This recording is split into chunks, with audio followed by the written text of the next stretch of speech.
And Vishwaksen ఏంటనేది మీరు చూస్తే కానీ అర్థం కాదు. అసలు 5 years అమ్మాయి నుంచి అసలు ఆ థ్రిల్లింగ్ అనేది మీరు చూస్తే కానీ మీకు అర్థం కాదు.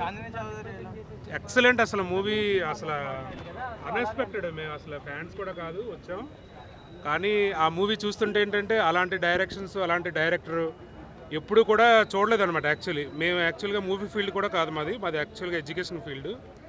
అయినా కూడా ఆ మూవీ చూసిన తర్వాత ఏంటంటే ఇలాంటి ఫిల్మ్స్ కూడా మన డైరెక్టర్స్ తీయగలరు అనే థ్రిల్లింగ్ అనేది క్రియేట్ చేశాడు. అసలు విశ్వక్సేన్ ఎలా వస్తాడనేది మీకు ఎవరికి అర్థం కూడా కాదు. ఫస్ట్లో చూపిస్తారు, ఫైనల్ ఎండింగ్ మాత్రం ఇట్స్ ఎక్స్ట్రాడినరీ, సూపర్.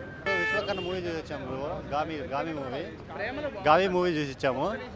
కానీ మనం ట్రైలర్లో ఎక్స్పెక్ట్ చేసినంత లేదు బ్రో. ఓకే, అంతేగాని ట్రైలర్లో చూపించినంతగా అయితే లేదు. ట్రైలర్లో వేరే లెవెల్లో చూపించారు. అసలు అరే హాలీవుడ్ రేంజ్లో ఉందిరా, హాలీవుడ్ రేంజ్లో ఉంటుంది ఈ మూవీ అనుకున్నాం, కానీ అంత లేదు బ్రో. ఓకే అంతే. బోర్ అయితే ఎక్కడ లేదు, కానీ మరి మనం ఎక్స్పెక్ట్ చేసినంత ఉండదు.